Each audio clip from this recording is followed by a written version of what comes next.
आज अक्षय तृतीया आहे। मी सुरुवातीलाच अक्षय तृतीयेच्या निमित्तानं आपल्याला सगळ्यांना मनापासून हार्दिक शुभेच्छा देतो। आपल्या अहिल्यानगर लोकसभेचे उमेदवार सुजय विखेंनी मला सांगितलेलं होतं की दादा 2 सभा मला तुम्ही द्याच, एक कर्जतला द्या, एक पारनेरला द्या। माझ्या तिकडेही सभा चाललेल्या आहेत, बाकीच्याही भागामध्ये जावं लागतं, पण एक आपला तरुण सहकारी उभा आहे, दुसऱ्यांदा जनतेचा कौल मागतोय।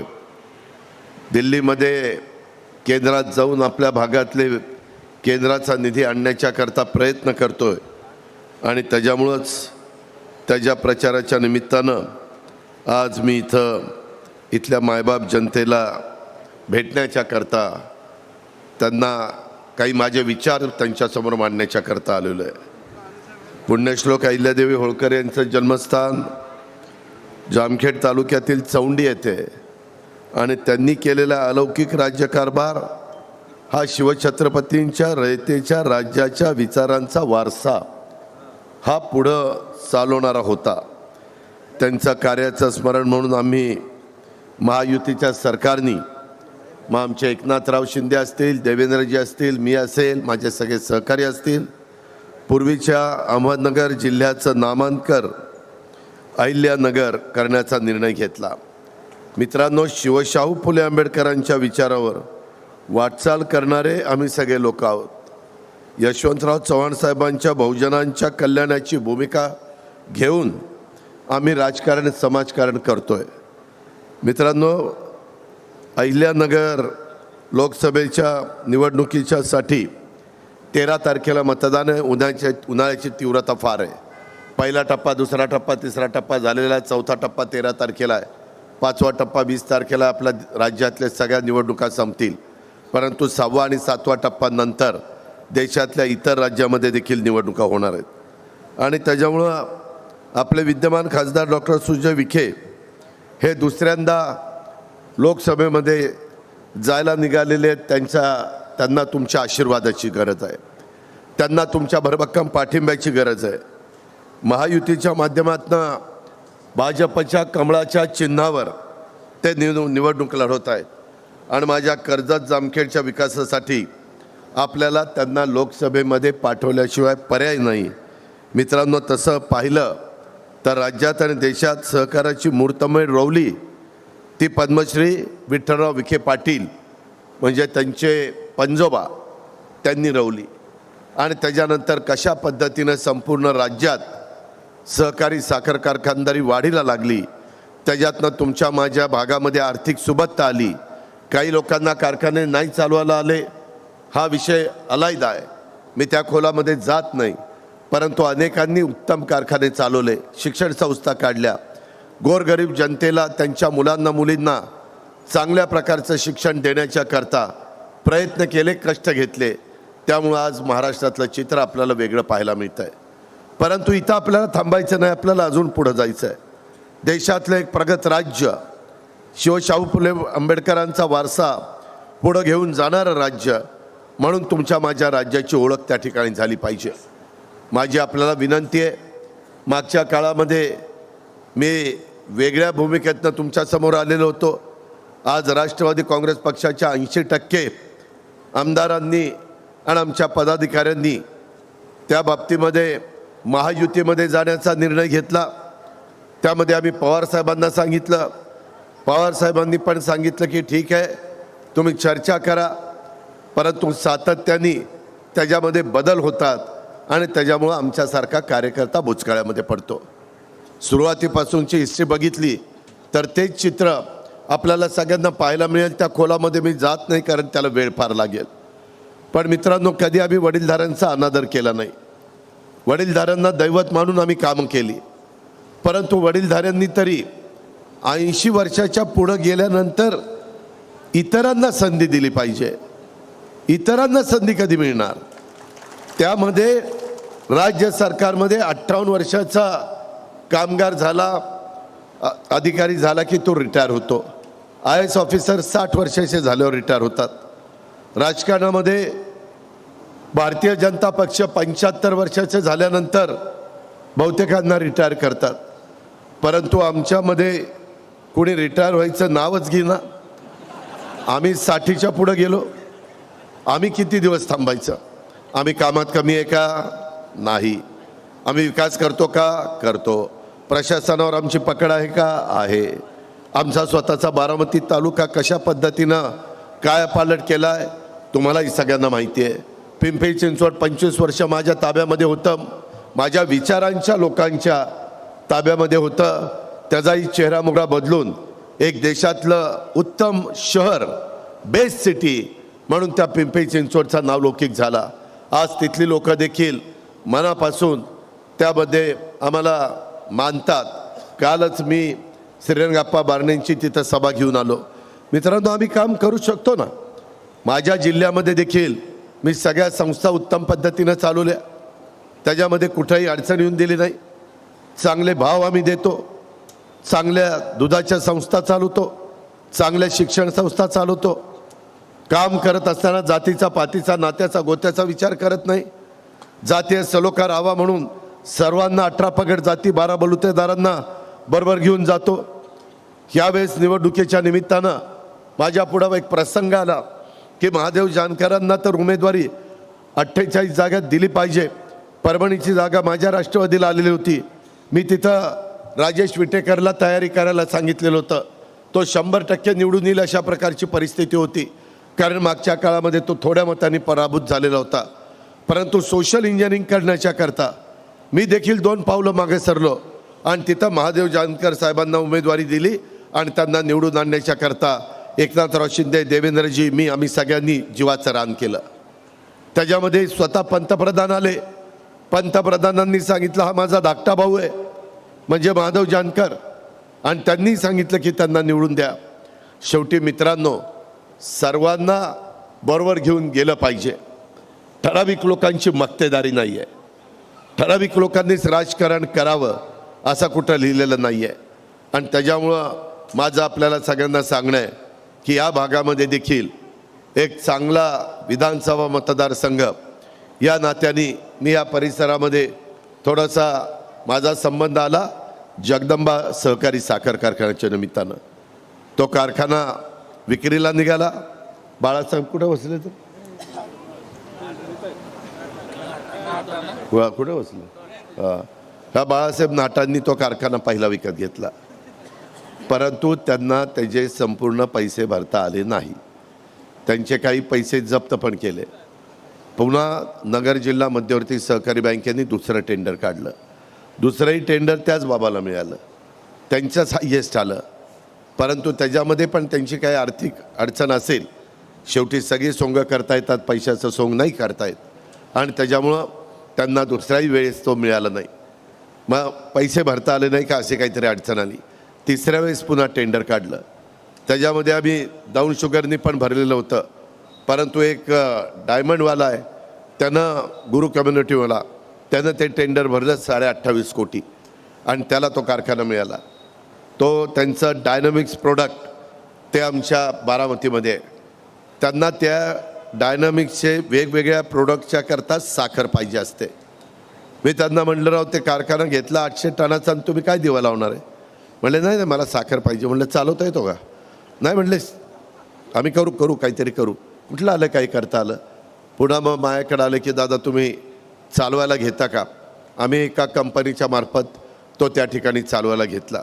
मित्रांनो, 800 टनाचा कारखाना. थोडंसं राम शिंदे साहेबांनी जास्तीचं सांगितलं, परंतु पुढच्या वर्षी तो 17,000 टन मेट्रिक टनांनी तो चालणार आहे. 4 लाख लिटरची डिस्लरी केलेली आहे. कोजन तिथं चांगल्या पद्धतीनं केलेलं आहे. कशाकरता केलं आहे? मला काय हौस होते म्हणून केलं. माझा नगर जिल्हा माझा आजोळ आहे. रावरी तालुक्यामध्ये देवळाली प्रवराला माझे मामा अण्णासाहेब कदम पाटील, तुम्हाला नाव ऐकून माहिती असेल, ते त्या ठिकाणी होते. त्यांचा मुलगा नंतर रावरी तालुक्याचा आमदार झालेला होता, चंद्रशेखर कदम पाटील. ह्या पद्धतीनं माझं इथं जाणं येणं होतं ह्या जिल्ह्यामध्ये. मलाही वाटलं की सगळेजण वेगवेगळ्या पद्धतीनं कारखाने चालवत आहेत.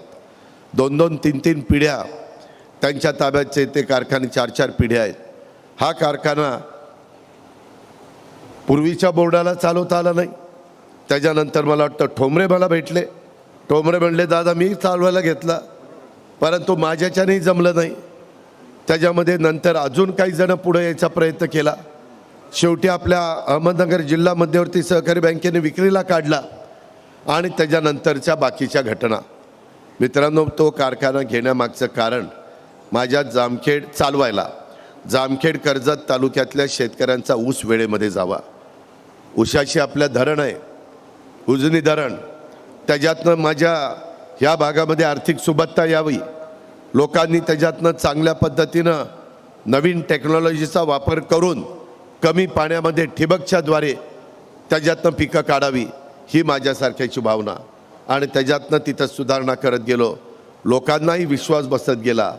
असा आपला एकच मी सगळ्यांना जाहीरपणे सांगतो, कुणीही कुठल्याही शेतकऱ्यांनी खरा काटा असतो खरा, त्या काट्यावर वजन करावं, नंतर अंबालिकाला यावं. वजन जर बदललं तर नावाचा अजित पवार सांगणार नाही. कारण माझ्या शेतकऱ्यांनी कष्टाने पिकवलेला ऊस ह्याचं वजन ॲक्युरेट आलंच पाहिजे, त्याला वेळेमध्ये पैसे मिळालेच पाहिजे, त्याला चांगला दर मिळालाच पाहिजे, त्याच्या समस्या सुटल्याच पाहिजे. आणि त्याच्यानंतर सरकारमध्ये देखील असल्यामुळं वेगवेगळ्या पद्धतीनं कुकडीचं पाणी, घोडचं पाणी, माझं उजनीचं पाणी, ह्याच्यामध्ये काय करता येईल. यंदा मित्रांनो राम शिंदे आणि या सगळ्या मंडळींना माहिती आहे, हर्षवर्धन पाटील आणि माझ्या अनेक वर्ष आम्ही एकमेकाच्या विरोधामध्ये. ह्यावेळेस हर्षवर्धन पाटील, दत्ता भरणे, अजित पवार, राहुल कुल, रमेश थोरात, विजय शिवथरे, आम्ही सगळे एकत्र आलो. आम्ही सत्तेकरता एकत्र आलो नाही, त्या भागातला शेतीचा आणि पाण्याचा प्रश्न सोडवण्याच्या करता आम्हाला ते करण्याशिवाय गत्यंतर नव्हतं. मित्रांनो, काही ठिकाणी बेरजेचं राजकारण करायचं असतं. माझ्या इथं 3 पिढ्या काकडे मंडळी आणि आमचा विरोध, आजोबांपासून चुलत्या वडिलांच्यापासून आमच्यापर्यंत मी सगळा तो विरोध मावळला, त्याच्यामध्ये कमी केला. आणि आम्ही सगळे सतीश काकडे आम्ही एकत्र मिळून काम करतो. शेवटी कशाकरता भांडायचं. इथं विकासाच्या बद्दल बोलायच्या ऐवजी प्रत्येकजण येऊन आपलंच कसं पुढं रेटता येईल ते रेटायचा प्रयत्न करायचा. हे असं राजकारण होत नाही. माझी कर्जतकरांना, जामखेडकरांना विनंती आहे की एकंदरीत यंदा उजनी धरण कमी भरलं. वास्तविक उजनीची फ्लॅगची उंची मी त्या काळात मंत्री असताना वाढवली. 100% धरण भरत नाही, आता 114% भरतं. कुणालाही जाऊन विचारा, 14% पाणी जास्त बसतं. केव्हा धरण भरेल तेव्हा. आता मात्र यंदा पाणी कमी होतं, खाली पाणी द्यावं लागतं. मित्रांनो, भिगवणवरून खेडला येणारा जो ब्रिज आहे, त्या ब्रिजच्या ठिकाणी थोडीशी त्यातल्या त्यात धरणाचा एकंदरीत व्याप बघता रुंदी कमी आहे. तिथं माझ्या मनात आलेलं आहे बॅरेज टाकायचा. मी तशा पद्धतीनं बॅरेजेस तापी नदीवर टाकलेत, मांजरा नदीवर टाकलेत, गोदावरी नदीवर टाकलेत. अतिशय चांगल्या पद्धतीनं बॅरेज कुणीही जाऊन बघावं. माझ्या नांदेडला शेवटचं बाबळी बॅरेज, तो पण त्या ठिकाणी कोर्टामध्ये मॅटर चालू असताना पण आम्ही टाकला. विलासराव देशमुख मुख्यमंत्री होते, मी त्या खात्याचा मंत्री होतो. शेवटी आम्ही कामाची माणसं आहोत. आम्ही राजकारण रोज उठसूट करत नाही. आम्ही सकाळी 6ला कामाला सुरुवात करतो, 6ला कामाला सुरुवात करतो, 5ला उठतो. एक दिवस नाही, रोजचा दिवस आहे. का तर आम्हाला काम करायला आवडतं. आणि त्याच्यातून पूर्वीचा असणारा राजेंद्रला विचारा, हे पण येत होता, बाकीचे पण सहकारी येत होते. बाळासाहेबांनी पण बघितलंय, अनेकांनी ते पूर्वीची तिथली परिस्थिती बघितली. आता तिथं कशा पद्धतीनं नंदनवन झालंय बघा. कुणीतरी जीव ओतून काम करावं लागतं, त्यावेळेस तिथलं चित्र बदलतं. नुसतं ढगात गोळ्या मारून काही होत नाही, भाषणं करून काही होत नाही. तेवढ्यापुरतं ऐकायला बरं वाटतं, परंतु त्याच्यातनं तुमच्या रोजीरोटीचा प्रश्न सुटत नाही. आणि म्हणून मला ह्यावेळेस तिथं बॅरेज करायचा. एकनाथराव शिंदे अशा कामाला मदत करतात, देवेंद्रजी असल्या कामाला मदत करतात, कारण जलसंपदा खातं त्यांच्याकडे आहे. अजित पवारकडे अर्थ खातं आहे. ह्या कामाच्या करता जलसंपादन, अर्थ आणि शेवटची सही मुख्यमंत्र्यांची लागती. आमच्या तिघांचं एकंदरीत चांगले सूर जोडलेले आहेत. त्याच्यामध्ये सर्वसामान्य माणसांचा विकास, हे सरकार तुमचं आहे. हे सरकार राज्य शासन शासन आपल्या दारी कार्यक्रम राबवणार आहे आणि त्याकरता तो बॅरेज केल्यानंतर माझा जो वरचा भाग आहे त्या वरच्या भागामध्ये पाणी खाली खाली जायला लागल्यानंतर राहत नाही. 114% भरल्यानंतर गेट टाकायची आणि वरचं पाणी वरच्या भागात राहील, खालचं पाणी खालच्या लोकांना मिळेल. आज जे बांबोऱ्याला किंवा माझ्या कर्जतच्या बॅकवॉटरला झटका बसला आहे, माझ्या दौंड तालुक्याला झटका बसला आहे, माझ्या काही इंदापूर तालुक्याला झटका बसला आहे, तो बसता कामा नये. आज लोकांना वाटतं वरनं पाणी सोडावं, भामा आसखेडचं पाणी सोडलं टेलपर्यंत आलंच नाही, त्याच्यामध्ये मधीच आटलं, मधीच बंधारे झालेले आहेत. ह्यामध्ये काही बदल करावे लागणार आहेत. आम्ही यावेळेस का महायुतीचे खासदार जास्तीत जास्त महाराष्ट्रातनं निवडून जावेत असा विचार करतो. त्याचं कारण आम्हाला मोठ्या प्रमाणावर केंद्रातनं निधी आणायचा आहे. मुळशीचं पाणी मला पुणेकरांना प्यायला द्यायचं आहे आणि खडकवासला, वरसगाव, पानशेत ह्याच्यामधलं पाणी आम्हाला शेतकऱ्यांना शेतीच्या करता दौंड तालुका, बारामती, इंदापूर, पुरंदर, हवेली त्या तालुक्याच्या करता द्यायचं आहे. उद्या त्यांचं भागलं तर त्याच्यामध्ये इतरांना पण त्याची मदत होणार आहे. मित्रांनो, कुकडीच्याबद्दल पण आमचा अभ्यास चालला आहे, अभ्यास केला आहे. तिकडं पलीकडं पश्चिमेकडं पडणारं पाणी पूर्वेकडं कसं वळवता येईल, पश्चिमेकडं पडून ते समुद्राला जातं. आता नवीन नवीन वेगवेगळ्या पद्धतीनं पंप निघालेत. कर्जतकरांनो, तुमचा विश्वास बसणार नाही. मी काही माझ्या अधिकाऱ्यांना आचारसंहितेच्या आधी पाठवलेलं होतं तेलंगणामध्ये. पंप किती हॉर्सपॉवरचे आहेत? 2 लाख हॉर्सपॉवरचे आहेत, 1 लाख हॉर्सपॉवरचे आहेत. अहो, तुमच्याकडं 5ची, 10ची, 15ची, 20ची, 25ची मोटर असेल तर किती पाणी मारती? 2 लाख हॉर्सपॉवर म्हणजे विचार करा, एका दिवसाला 3 TMC पाणी उचलतात. म्हणजे एक खडकवासला धरण भरेल एवढं पाणी एका दिवसात उचलतात. अशी किमया तिथल्या मुख्यमंत्र्यांनी, सरकारने केलेली आहे. आम्ही त्याही गोष्टीचा विचार करतो. आपल्याला तेवढे मोठे पंपच लागणार नाही आणि आपल्या भागामध्ये पाणी आणण्याच्या दृष्टिकोनातनं आपल्याला तिथं काही ठिकाणी बोगदे काढायचे, त्याला टनेल आपण म्हणतो. काही बाबतीमध्ये आपल्याला वरच्याही भागातल्या लोकांना नाराज न करता, कारण त्यांच्या जमीन जुमला, घरं दारं पाण्यामध्ये गेली तेव्हा कुकडीची 5 धरणं झालेली आहेत, तेव्हा खाली पाणी येतं. ती लोक म्हणतात की आमच्या बापदादाच्या जमिनी तर अशाच गेल्या, त्यावेळेस एवढे पैसे मिळत नव्हते, आता 4पट पैसे मिळतात, त्याच्यावर लोक थोडी समाधानी आहेत. आत्ता मला एक कागद राम शिंदे साहेबांनी दाखवला, त्याच्यामध्ये MIDCमध्ये तर एक पण मायचा लाल माझ्या कर्जतचा मला वाचायला मिळाला नाही. सगळे बाहेरचेच लोक आहेत आणि ते आपल्याकडं एक प्रोजेक्ट होऊ पाहतोय आणि त्याच्यातनं ते स्वतः करोडपती व्हायचा प्रयत्न करतात. असं कसं चालेल? आम्ही पण 30-35 वर्ष राजकारण करतोय. आम्ही पण बारामतीमध्ये MIDC केली, इतर भागात इंदापूरला MIDC केली, कुरकुमला MIDC केली, वेगवेगळ्या भागामध्ये आम्ही पण MIDC केल्या. परवा भोरला गेलो होतो, तिथं पण MIDCचा शब्द दिलाय. आम्ही जसं बोलतो तसं वागतो, परंतु आम्ही त्याच्यात राजकारण करत नाही. माझी तुम्हाला विनंती आहे, मागच्या वेळेस मी तुम्हाला सगळ्यांना जो उमेदवार दिला तो उमेदवार माझ्याच घरातला होता. मी म्हटलं बाबा त्याला उभं राहायचं आहे, जिल्ह्यामध्ये मी आहे, सगळ्यांनी जिल्ह्यात उभं राहून कसं चालेल? त्यानं हडपसरला उभं राहायचं ठरवलेलं होतं, त्याची सासूरवाडी तिथे. म्हटलं सासऱ्याची मतं मिळतील, बाकीचं काय होईल? शेवटी जनतेची मतं मिळावी लागतात. पाहुण्यारावळ्याची मतं मिळून राजकारण घडत नाही.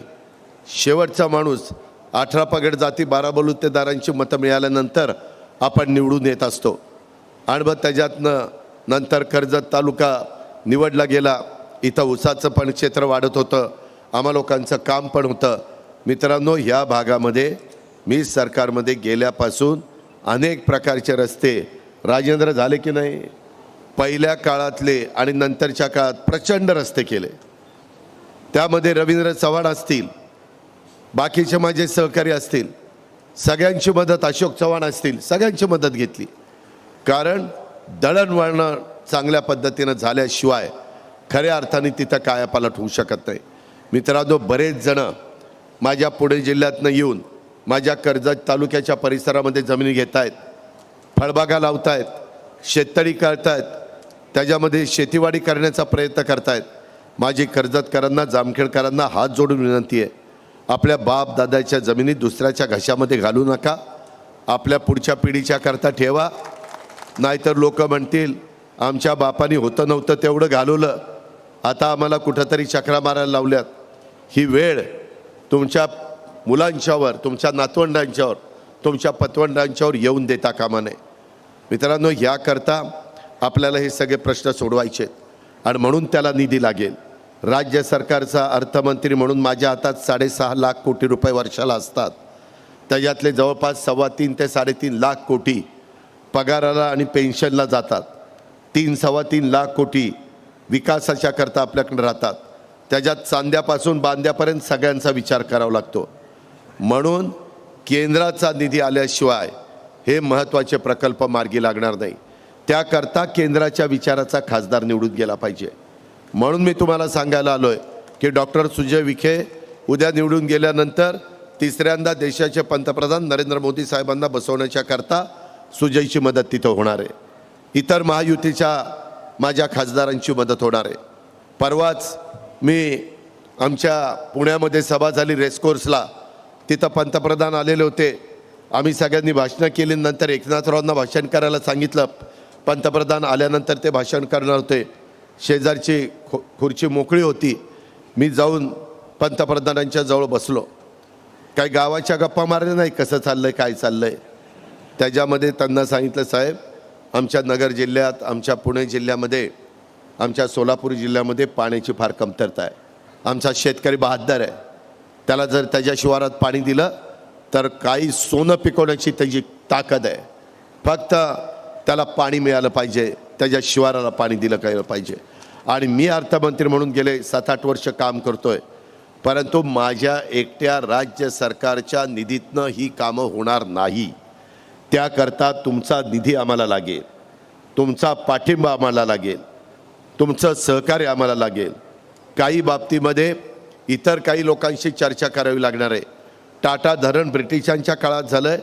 टाटाला विनंती करून त्यांना पर्यायी वीज कुठनं तरी द्यावी लागेल आणि त्या बदल्यात ते पाणी घ्यावं लागेल. पूर्वीच्या काळामध्ये पाण्यापासून वीज तयार करणं सोपं वाटायचं. परंतु आता त्या पाण्यापासून वीज करण्यापेक्षा ते पाणी माझ्या आया बहिणींना प्यायला, माझ्या त्या ठिकाणी जनतेला प्यायला आणि माझ्या शेतकऱ्यांना शेतीला हे दिलं गेलं पाहिजे. आणि हे देत असताना माझी दुसरी एक अडचण आहे की आमच्या इथं कांदा पिकवणारा शेतकरी माझ्या पुणे जिल्ह्यात, नाशिक जिल्ह्यात, नगर जिल्ह्यात मोठ्या प्रमाणावर आहे. दुष्काळी भागामध्ये माझे शेतकरी पाणी असलं तर कांदा घेतात. कांदा निर्यात बंदी केलेली आहे. त्यामुळं आमच्यामध्ये नाराजी आहे.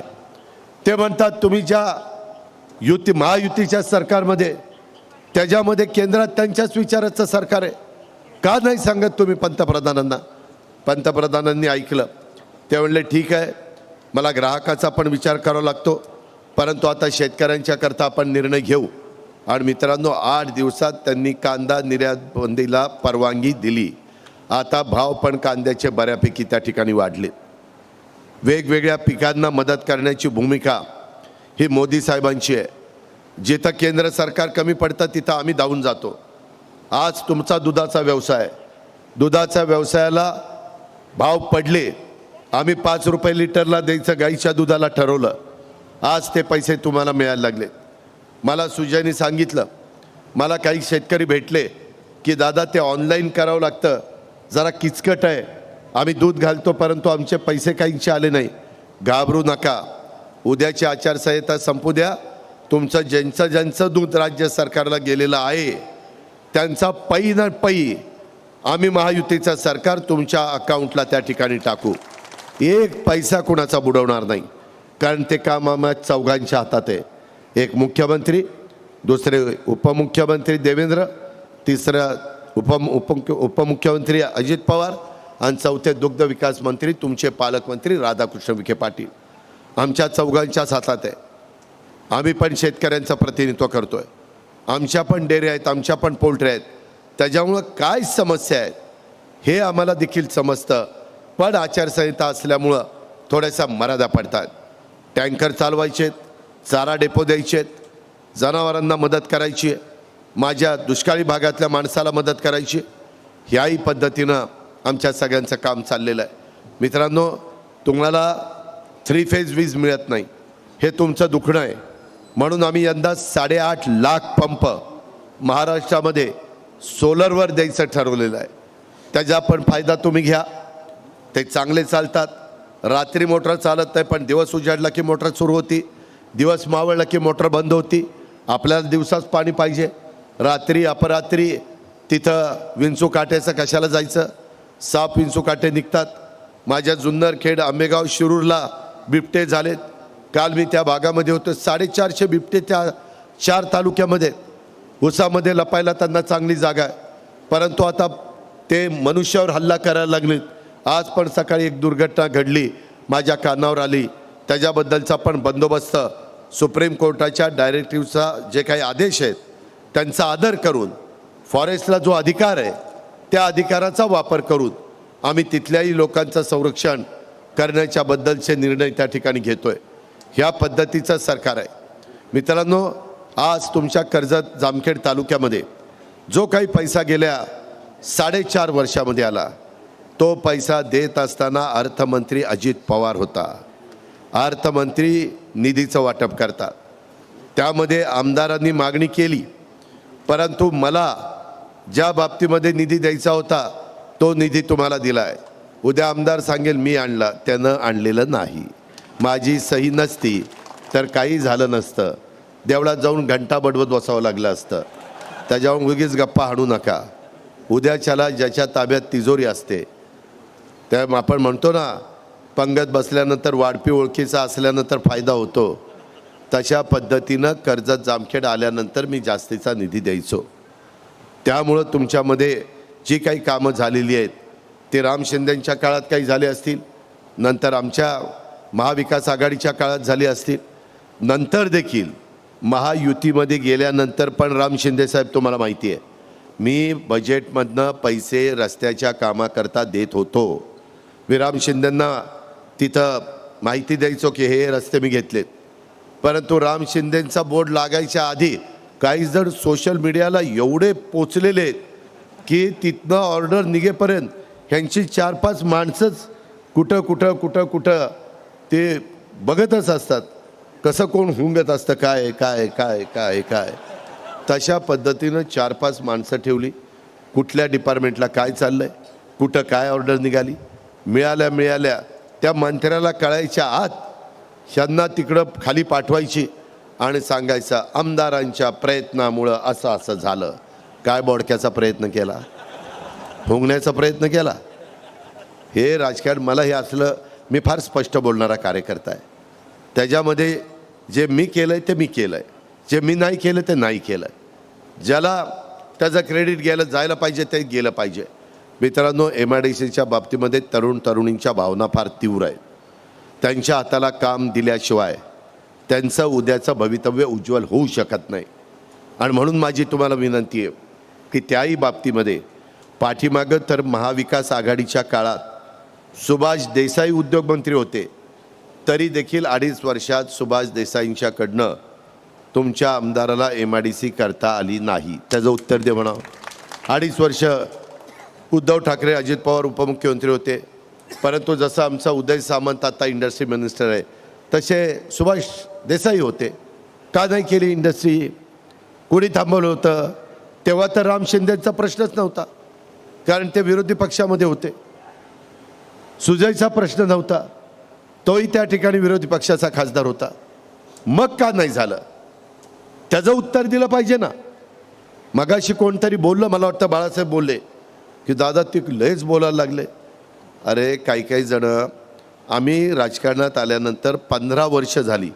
मी 90-91ला खासदार आणि आमदार झालो, नंतर लगेच तेव्हापासून 99पर्यंत अशा पद्धतीनं आम्ही काम करत राहिलो.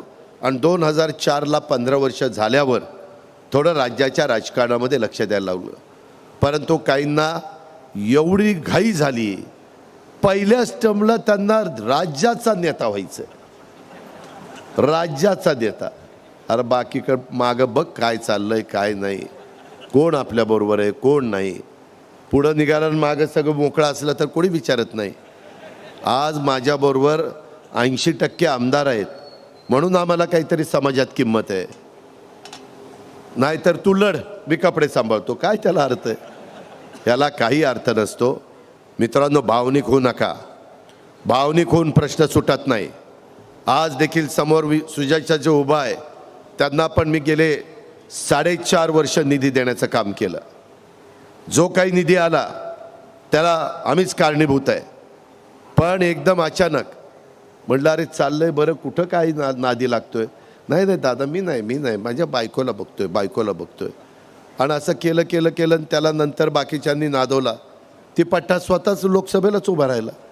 अरे अजून पहिल्यांदा आमदार हो, 5-10 वर्ष काम कर, अनुभव घे. एकदम केंद्रातच तिथली माहिती का आपल्याला, कसं बोलायचं, काय करायचं, कसं बसायचं, कसं उठायचं, कसे मुद्दे मांडायचे. आपली झाकली मूठ 1.25 लाखाची बरी आहे, नको राहू लय घाई करू. पण नाही दादा मला जायचंच असं नसतं. शेवटी माझ्या लोकसभा मतदारसंघात आणि शिरूर लोकसभा मतदारसंघात 5-10 वर्षात केंद्राचा 1 रुपयाचा निधी आला नाही. का तर हे विरोधी पक्षाचे आमदार होते म्हणून, खासदार होते म्हणून. आपल्याला सत्ताधारी पक्षाचा खासदार निवडून द्यायचा आहे. कर्जत जामखेडकरांनो, बरेच वर्ष तुम्ही थांबला. आता फार थांबण्याचे वेळ काढण्याचा काही अर्थ नाही. 5 वर्ष वाया घालवणं म्हणजे फार मोठा काळ आहे. एवढा काळ वाया घालवणं आपल्याला परवडणार नाही. आपल्याला मागचा बॅकलॉग भरून काढायचा आहे. आपल्याला केंद्राची, राज्याची मदत घ्यायची आहे. आपल्याला पालकमंत्र्याची मदत घ्यायची आहे. आपल्याला त्याच्या संदर्भामध्ये वेगवेगळ्या उद्योगपतींची मदत घेऊन इथं चांगले उद्योगधंदे आणायचे आहेत. आपल्याला शेतीचा आणि पिण्याचा पाण्याचा प्रश्न कायमचा निकाली काढायचा आहे. आणि ते करण्याची धमक आणि ताकद महायुतीमध्ये आहे, इतरांच्यामध्ये नाही आहे. इतरांच्यामध्ये असती तर ते पण अनेक वर्ष सरकारमध्ये आहेत, त्यांनी त्याच काळात केलं असतं. अनेक जण 4-4 वेळेला मुख्यमंत्री राहिलेत, अनेक जण वेगवेगळ्या पदांच्यावर राहिले, परंतु त्या काळामध्ये प्रश्न सुटलेले नाही आहेत. आता नवीन टेक्नॉलॉजी आलेली आहे, नवीन काही गोष्टी आमच्या सगळ्यांच्या ध्यानामध्ये आलेल्या आहेत. त्याकरता माझी आपल्याला विनंती आहे की हे बाकीचे जे काही सांगतायत, खोटं नाटं सांगून लोकांची दिशाभूल करतायत. मगाशी सुजयनी सांगितलेली गोष्ट खरी आहे. मी ज्यावेळेस लोकांना भेटत असतो त्यावेळेस पारनेरचे 100-200 मुलं माझ्याकडे आली, तरुणी बांड. मी म्हटलं का रे पोराव? म्हटले दादा आम्हीच निलेशला आमदार केलं, जीवाचं रान केलं, परंतु निलेश आम्हाला विसरला. त्याच्यामध्ये तो विजय आवटी नगराध्यक्ष होता. तिथं 2 विजय आवटी आहेत, एक माजी आमदार आणि एक नगराध्यक्ष. तोही मला भेटायला आला. तो म्हणला दादा काही खरं नाही, आम्ही जवळनं त्यांच्या राहिलेलो आहे. त्यांनी इतकं त्याच्याबद्दल सांगितलं की ते सांगायचं म्हटलं तर संध्याकाळ होईल. मित्रांनो, आपण उगीचच बाऊ करू नका कुठल्या गोष्टीचा. आपल्याला काय आपल्या फायद्याचं आहे, काय आपल्या शेतीच्या आणि पिण्याच्या पाण्याचा प्रश्न सोडवणार आहे, काय आपल्या कर्जत जामखेड परिसराचा विकास करण्याच्या दृष्टिकोनातनं. सगळीकडे 100% पाणी मिळत नाही, परंतु जिथं शक्य असेल तिथं पाणी देणं, तिथं लोकांना मदत करणं, आणि जिथं पाणी जाऊ शकत नाही तिथं MIDC करणं, तिथनं रोजगार निर्माण करणं, काही ठिकाणी सोलर पॅनल बसून तिथं सोलरमधनं वीज तयार करणं. अशा वेगवेगळ्या प्रकारच्या अनेक गोष्टी आपल्याला सगळ्यांना करता येतात. म्हणून माझी तुम्हाला ह्या सभेच्या निमित्तानं आग्रहाची, नम्रतेची, कळकळीची विनंती आहे की आपण त्या संदर्भामध्ये मला काहींनी सांगितलं की दादा ह्या तालुक्यामध्ये आरोग्य कृषी विभागात 5 वर्ष व्यवस्थित कारभार नसल्याच्या तक्रारी आहेत. येथील आरोग्य कर्मचारी, कृषी कर्मचाऱ्यांच्यावर स्थानिक आमदार दबाव टाकतात, अशा पण तक्रारी माझ्याकडे आलेल्या आहेत. येथील कर्मचाऱ्यांना, सरकारी कर्मचाऱ्यांना वेठीस धरलं जातं, दबाव टाकला जातो. हे खपवून घेतलं जाणार नाही. मला अधिकाऱ्यांना, कर्मचाऱ्यांना सांगायचं आहे, सरकारमध्ये आम्ही लोक आहोत. त्याच्यामुळे उगीचच कोणाचं चुकीचं कोणी सांगत असेल, नियमाच्या बाहेर जाऊन सांगत असेल, मी सांगेल तेच झालं पाहिजे असं खपवून घेतलं जाणार नाही. त्याच्यामध्ये मागं कदाचित 2.5 वर्ष झालं असेल, परंतु आता तिथं कुणाचं काही अशा पद्धतीनं चालणार नाही. सीना धरणातनं निमगाव गांगर्डा या गावातून 17 गावांची पाणीपुरवठा योजना आघाडीच्या काळात केलेली होती, ती कार्यान्वित झालेली नाही आहे. का कार्यान्वित झाली नाही? त्याच्यामध्ये अडचण काय आहे? लोकप्रतिनिधींनी अडचण सोडवायला नको? त्याच्या संदर्भामध्ये अरे बाबा, पहिल्यांदा ज्या भागांनी आपल्याला संधी दिली त्यांची कामं कर ना, तिथं वेळ दे ना. उगीच सुटायचं, इकडं सभा तिकडं सभा, विदर्भात सभा, आता पदयात्रा पुण्यावरून नागपूरला. अरे काय नडलंय? इकडं चाल ना. तू बाबा कर्जत जामखेडमधनं सगळी यात्रा केली असती, सगळा तालुका पायाखाली घातला असता तर लोक म्हणले असते नाही ही प्रश्न समजून घेतो, प्रश्न समजून घेतो. ही निघालाय मोठा नेता व्हायला, आणि त्याच्यामध्ये कुणी त्याच्याबरोबर नव्हतं. जयंत पाटील तर मला म्हणले मी शेवटच्या सभेला जाईल, मी मध्ये चालायला जाणार नाही. जयंत पाटील गेले नाही. माझ्या माहितीप्रमाणे सुप्रिया पण गेली नाही, कारण हीच मोठा नेता व्हायला लागल्यावरती दोघं काय करणार? ह्या पद्धतीनं ह्यामध्ये जामखेडला, इथं काही माझी जामखेडची पण मंडळी आहेत, तिथल्या मेडिकल कॉलेजमधल्या तक्रारी आमच्या कानावर आलेल्या आहेत. तिथं तरुणीवर अन्याय अत्याचार झाला आहे अशी माझी माहिती आहे. त्या अत्याचार अन्यायाच्या घटना काही राजकारण्यांनी तिथल्या आरोपीला पाठबळ दिल्यामुळं घडल्यात अशी तिथं भावना आहे. त्या संदर्भामध्ये आम्ही ज्यावेळेस 7 वेळेला आमच्या मतदारसंघातनं निवडून येतो, त्यावेळेस आमच्या जवळचा माणूस जर माझ्या आया बहिणींच्यावर अन्याय अत्याचार करायला लागला तर आम्ही त्यालाही सोडत नाही. आम्ही पोलिसांना सांगतो घे टायरमध्ये आणि होऊ दे तुझं काम सुरू. कायद्याने नियमाने कायद्याच्या चौकटीमध्ये बसून, कारण कायदा सर्वांना सारखा आहे. परंतु इथं नक्की काय झालं आहे ह्याच्याबद्दल देखील सुजय रामभाऊ ह्याच्या खोलात जावं लागेल. इथं काहीतरी कर्जत जामखेडला आरोग्य विभागाच्या तर्फे पुरवण्यात आलेल्या वेगवेगळ्या शवपेट्याच्या बद्दल पण तक्रारी आहेत. तिथं जे लक्ष द्यायला पाहिजे होतं ते लक्ष दिलं गेलं नाही. आपल्या कर्जत जामखेडमध्ये रोजगाराचा प्रश्न मोठा गंभीर आहे. रोजगाराच्यासाठी स्थलांतरांची संख्या झपाट्याने वाढती आहे. ऊसतोड कामगार, वीटभट्टी, गुराळ यासारखी कामे या ठिकाणचा तरुण करतोय. त्याच्यामुळं रोजगाराची अत्यंत गरज आहे. त्याकरताच आपण MIDC आणण्याचं काम करतोय. कर्जत जामखेड रोजगाराचा प्रश्न त्या ठिकाणी गंभीर असल्यामुळं आम्हाला त्या भागामध्ये चांगल्या प्रकारे, मला त्याच्यामध्ये राजकारण करायचं नाही.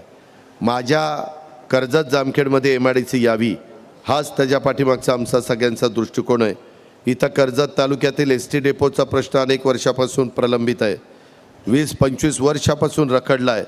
अनेक राज्यकर्त्यांनी प्रयत्न केले परंतु हा प्रश्न मार्गी लागला नाही. काय भानगड आहे ST डेपोची? ST डेपोमध्ये परिवहन खातं आता कुणाकडे? मुख्यमंत्र्यांच्याकडेच आहे. तुम्ही काळजी करू नका, आचारसंहिता होऊ द्या. मीच मुख्यमंत्र्यांच्याकडे फाईल घेऊन जातो आणि CM साहेबांना सांगतो की ह्याच्यावर सही करा, आणि त्या पद्धतीनं त्यांना विनंती करतो. मुख्यमंत्री आपल्या कामाच्या करता, हे जनतेचं काम आहे, माझ्या कर्जतचं काम आहे, त्याच्यामुळे ते काम होईल. ह्या पद्धतीनं मित्रांनो आपण पुढं जाण्याचं काम करू. माझी आपल्याला सगळ्यांना विनंती आहे, त्याच्यामध्ये कुठंही भावनिक होऊ नका. आम्ही ही निवडणूक देशाचं भवितव्य ठरवणारी निवडणूक आहे.